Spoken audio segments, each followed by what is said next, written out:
Bom, meu nome é Aline, eu sou aluna da turma de tópicos em Educação Matemática, do professor Humberto Bortolossi, e eu estudo na Universidade Federal Fluminense.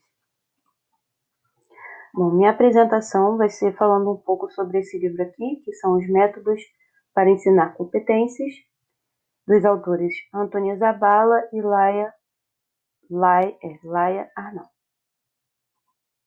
Aqui eu deixo 2 pontos, né, que é uma visão geral do livro, que Zabala e Arnal apresentam um raio-x do que as competências apresentam, de como devem ser aprendidas e de como podemos aplicar os 10 métodos de aprendizagens que eles selecionaram.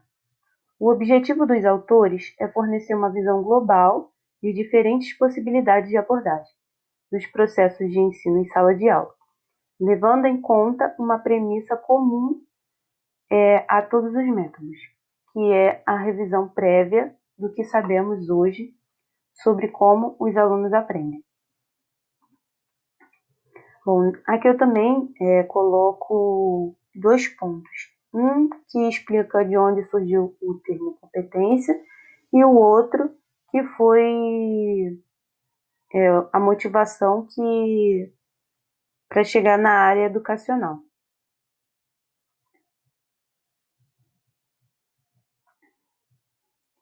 O termo competência surge na década de 1970 para definir aquilo que aumentava o rendimento no trabalho e começou a ser usado na área da educação no final do século XX. A introdução desse termo no mundo educacional aconteceu devido à incapacidade dos alunos de aplicar os conhecimentos aprendidos na escola para resolver seus problemas cotidianos. Aqui a gente já pode perceber, né, a motivação do ensino por competências. Bom, eu vou mostrar aqui também a visão, a definição de competência segundo os autores. A competência consistirá na intervenção eficaz de diferentes áreas da vida, por meio de ações nas quais componentes atitudinais, procedimentais e conceituais são mobilizados ao mesmo tempo e de forma interrelacionada. Bom, para ilustrar essa fala dos autores nessa definição, o livro apresenta esse esqueminha aqui, que fala assim, que toda atuação começa com uma situação-problema.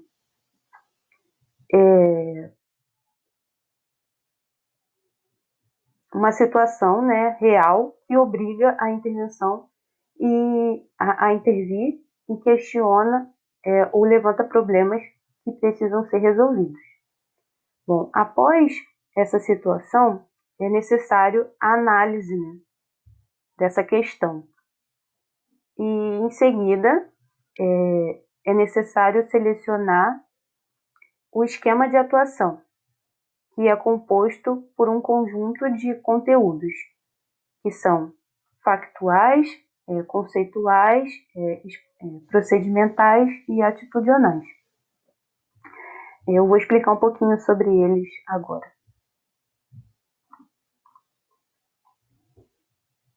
Os conhecimentos factuais e conceituais, né?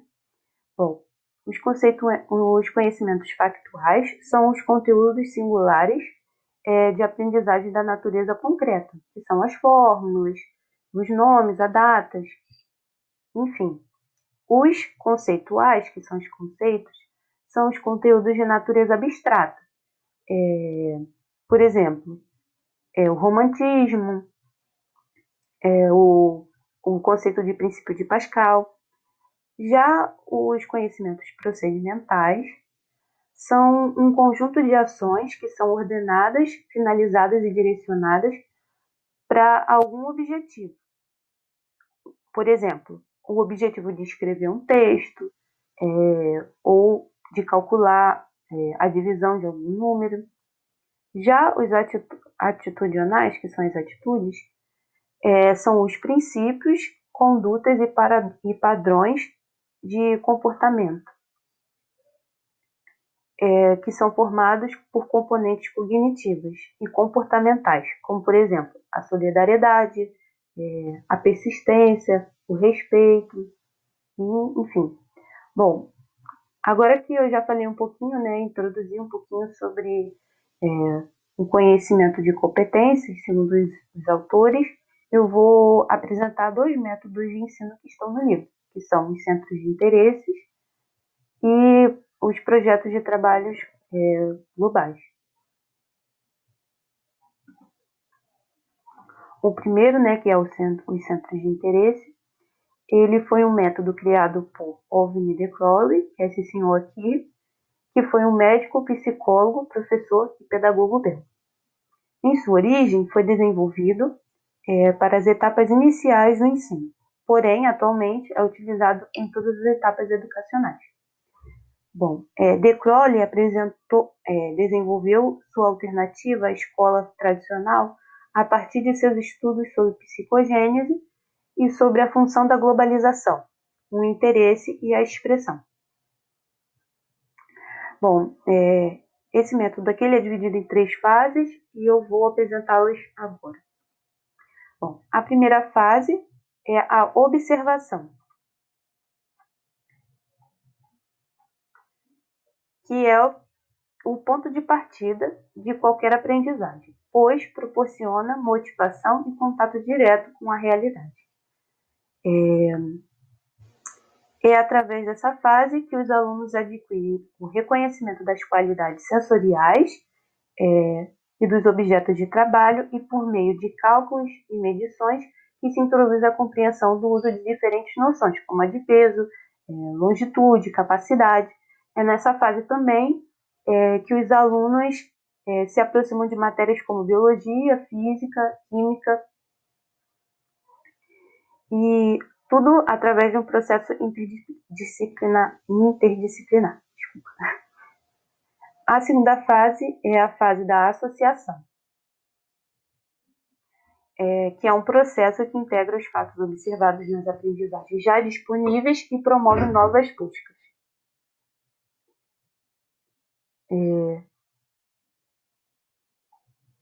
Nessa fase é desenvolvida ideias gerais, né, por meio do estudo e da comparação dos objetos, e são estabelecidas relações que podem ser espaciais, temporais, tecnológicas e de causa e efeito. Na terceira e última fase, que é a fase da expressão, é onde todo conhecimento passa pela necessária reformulação pessoal do conhecimento e se expressa de muitas maneiras, a qual se divide em concreto e abstrato. O concreto se dá quando os alunos materializam suas observações e criações pessoais e se traduz através de trabalhos manuais, como, por exemplo, a música. Ou pode ser pintura, e todas essas questões de trabalhos manuais. Já a expressão abstrata diz respeito ao traduzir o pensamento com a ajuda de símbolos, códigos, letras, números, fórmulas, enfim, vários símbolos. Bom, agora que eu já apresentei as 3 fases, que é a fase da observação, associação e expressão, eu vou dar um exemplinho, que está no livro, inclusive, desse método. Bom, como o método é dividido em 3 fases, aqui eu vou apresentar as 3 fases. Essa primeira fase aqui, né, que é a fase inicial. Bom, aqui dá para perceber que eles já colocam o título como assunto de interesse, que no caso é o mar, o nível do ensino, né, em qual ano que é introduzido esse assunto. No caso aqui é os anos iniciais do ensino fundamental e as áreas que compreendem. No caso é a biologia, a matemática, a ciência, ciências sociais, as linguagens e a educação artística. Também eles já colocam aqui a competência-alvo e a metodologia, que é um centro de interesse. Bom, também eles já estabelecem os objetivos, apresentam o que vai motivar, né, o estudo, a revisão dos conhecimentos prévios, que são o que eles necessitam saber antes de começarem a ensinar sobre esse assunto, a identificação e explicitação dos diferentes problemas ou questões que são levantadas, a delimitação do objeto de estudo e a elaboração da hipótese ou suposição.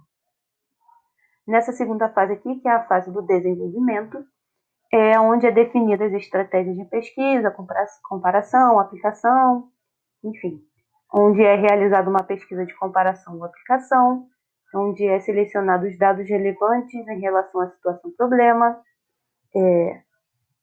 onde é comunicado todo o processo e obtido as informações, e também onde acontece a descontextualização e teorização sobre as aprendizagens realizadas.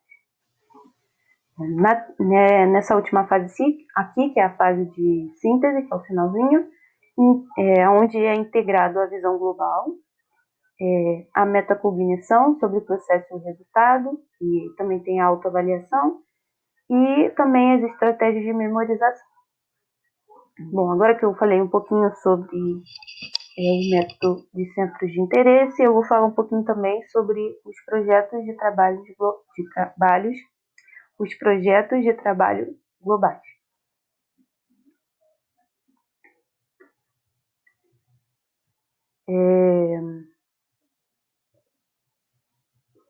Foi criado na metade da década de 1980, na escola Pompeu Fabra, em Barcelona, e o método começou a ser elaborado a partir da perspectiva da globalização e a interdisciplinaridade.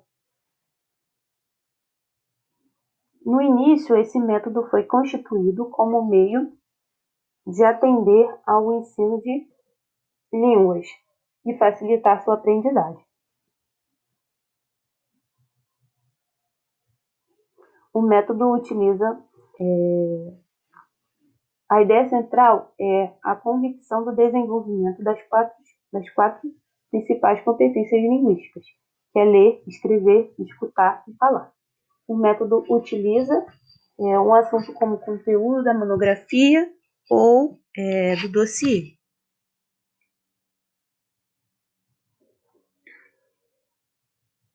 Vamos às fases desse método também. Bom,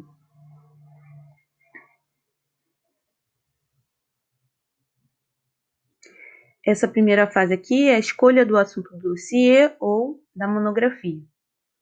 Em diferentes tópicos são propostos para o trabalho e o grupo de alunos, junto com o professor, decidem qual será o assunto do projeto. Bom, nessa primeira fase, são apresentados diferentes tópicos, para os alunos escolherem o que eles querem trabalhar. E aqui, o ideal é que os alunos já saibam que eles vão ter que preparar um dossiê sobre o assunto que eles escolheram, no trabalho final. Já nessa segunda fase aqui, que é a fase do planejamento e do desenvolvimento do assunto, os alunos, individual ou coletivamente, fazem uma proposta de sumário das diferentes seções do dossiê. Ao mesmo tempo, é feita uma estimativa da distribuição do tempo e são estabelecidas as tarefas que serão realizadas para a busca das informações necessárias ao desenvolvimento das seções propostas no sumário.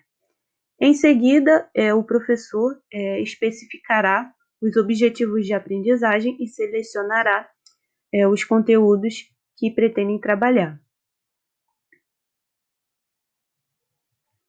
Bom, aqui é o compartilhamento das diferentes propostas do sumário, que configura qual vai ser o roteiro do trabalho. Esse aqui é o método de busca e informação. Uma vez escolhidos os meios mais adequados e acessíveis para coletar as informações, os alunos, distribuídos em pequenos grupos ou individualmente, procurarão os dados necessários para produzir as diferentes seções do sumário. Segundo os autores, essa fase aqui é uma das fases que é mais importante, né, que é o tratamento das informações. Nessa fase aqui, os alunos devem ser capazes de discernir e reconhecer o que é essencial e o que tem menos importância do conjunto de dados obtidos.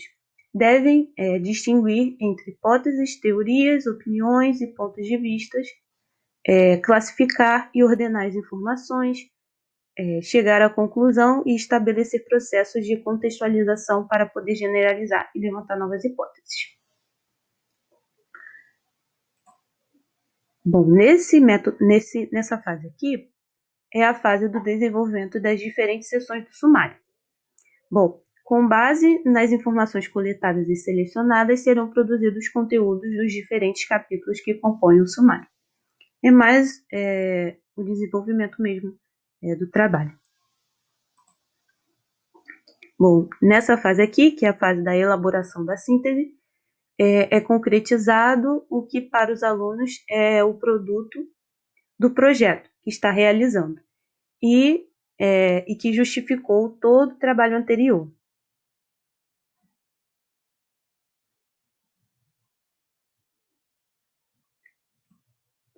Bom, chegamos agora na fase da avaliação, que é a etapa do processo.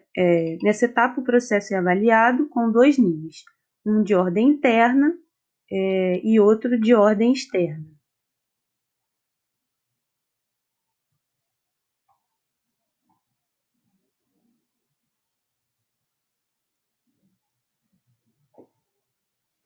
Bom, o que significa essa ordem interna e externa? A ordem interna ela é realizada pelo próprio aluno, onde ele recapitula e raciocina sobre o que fez e o que aprendeu. Já o de ordem externa é feita com a ajuda do professor, e é onde o aluno deve aprofundar o processo de descontextualização e aplicar onde ele percebe onde é aplicada as diferentes situações e as informações trabalhadas e as conclusões que ele obteve. E isso também é onde é estabelecido as relações de comparação, que permite que os alunos possam generalizar e conceitualizar o assunto que ele aprendeu. Essa aqui é a fase da perspectiva e a última fase, e é onde são abertas as novas perspectivas de continuidade para o próximo projeto. Bom, essa fase aqui ela deixa aberto, né, em aberto e serve para que, de alguma forma, seja mantido um maior grau de inter-relação e significado no processo de aprendizagem. Bom, eu vou também apresentar um exemplinho, né, sobre esse método, que é o método que eu acabei de falar, as fases. Esse método também está dividido, ele tem esse monte de fases, mas ele também está dividido em 3 fases gerais. Aqui também apresenta o assunto que vai ser trabalhado, no caso, os planetas, o nível dos alunos, né, as turmas que serão trabalhadas, que são as turmas dos anos finais do ensino fundamental, e as áreas de interesse, que são ciências sociais, biologia, matemática, linguística e educação artística. Bom, a competência-alvo aqui eles apresentam a metodologia, que se propõe a um projeto de trabalho a partir de uma visita ao planetário, né, que é o que vai motivar. Eles estabelecem os objetivos, apresentam a motivação e a situação, né, que motivou, a complexidade, revisa os conceitos prévios, identifica e explicita os diferentes problemas ou questões levantadas em função da situação, delimitam o objetivo de estudo, a contextualização do produto final, tal. Bom, nessa fase do desenvolvimento, eles elaboram a hipótese ou a suposição, definem a estratégia de pesquisa, comparação, aplicação para comprovar hipóteses anteriores. Realizam a pesquisa, selecionam os dados relevantes, comunicam o processo seguido e as informações que obtiveram, descontextualizam e teorizam, né, os assuntos que aprenderam. E nessa fase aqui de síntese, eles integram a visão global, tem a metacognição sobre o processo e o resultado, que é a autoavaliação, e as estratégias de memorização. Bom, eu cheguei no final. Eu espero que esse trabalho, de alguma forma, tenha contribuído para o entendimento sobre métodos de ensino por competências. E é isso. Muito obrigada.